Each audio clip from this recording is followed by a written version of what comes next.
المفطح بعدة اشكال وانواع. اليوم ابو نوره يبي يصلح لنا المفطح بطريقة البرقوق المغربي. السلام. ابو نوره كيف؟ طيب يا شيء الحين تشهوينا. شنو المكونات عندكم تحتني؟ شوف سهلة جدا، عندنا بصل طبعا. هذا البرقوق، شفت البرقوق منقع بمويه حارة. هذا منقوع الزعفران الاصلي، ترى هذا الزعفران اختياري ما يحتاج كلها بركات حبيبي، منقوع اصلي. الثوم والفلفل، الفلفل نوعين. ليه؟ تنكيه. الفلفل اختياري. كفو والله. زيت زيتون. هذه البهارات اخذناه من ابو هشام، من ابو عبد الرحمن هشام فوق يعني. اي كمون، هيل، زنجبيل، بهارات مشكله، فلفل اسود. يا سلام. ممتاز. ابدا معك ولا انت بتبدا؟ ايش اسوي لك انا؟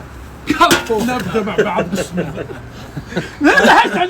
انا اخذها قد خبط علي ولا لا الامور طيب. الامور كويسه. ماشي. هذا البرقوق هو اللي بيطلع النكهه داخل البصل هذا. ما شاء الله. شو ننزل الحين؟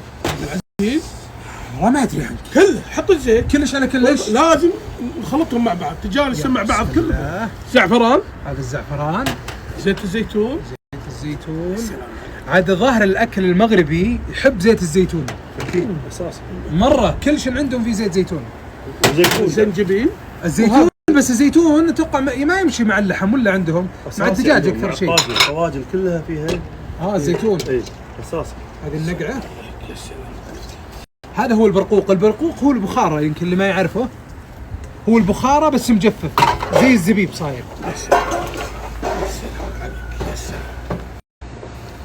هذا راح يطلع لك، فالبصل راح تكون شيء ما شاء الله.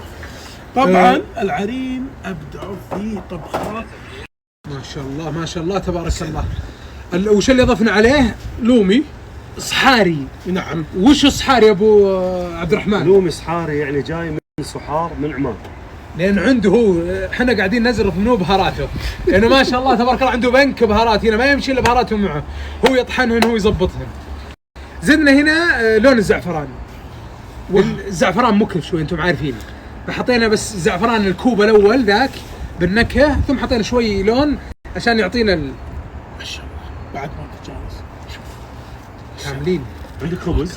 خبز مو خبز والله يبينا من الحين خبز. خلطه جاهزه ابو خلاص نور. جاهز. ممتاز. وش اللي ظبطناه ابو عبد الرحمن؟ هذا كمون، حلو، فلفل اسود، ممتاز، شويه بهارات وليمون وزيت زيتون وملح بس. كله على كله. كله على كله. يبي له شويه صبغه عشان يعطي الصفار. يبي له مساج. مسج ابوه. بسم الله. سم يقول بسم الله. ما شاء الله ما شاء الله تبارك الله. لازم يا اخوي كأنك في طنجة. بدك تاكل. ما شاء الله. اذكر والله. بعدين كسرته ذي كسرة فراشة. لازم مدقوق دق. ما شاء الله. الطليان هذه اللي عندكم اللهم بارك. ما شاء الله. شنو نوع طليانكم هذه؟ شيل معك تتحمل السيارة ان شاء الله. يا بعد وانت ان شاء الله حمل السيارة ماني انا. ولا جايب طيارة؟ لا والله جايب طيارة. اجل ما نقدر. شكوى الله. ولا يدخلونها الا برخصة ما رخصة. بعد. هي الامور طيب. لا اجل متى ماذا اقلطوا بس. نقول بسم الله. عبركم.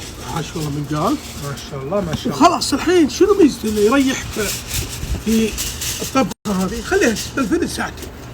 بعد ساعتين ناكل الطبخة المغربية المكس بعضها والله يا ريحة الزيادات.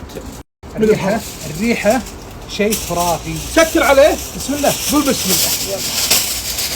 ساعتين بالمندي. ابو ابراهيم.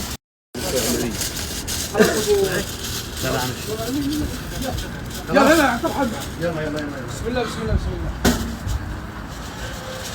ما شاء الله. كم نخليه تقريبا؟ ساعتين لأنه البين صغير يروح. انتوا طيعوني ساعة ونص.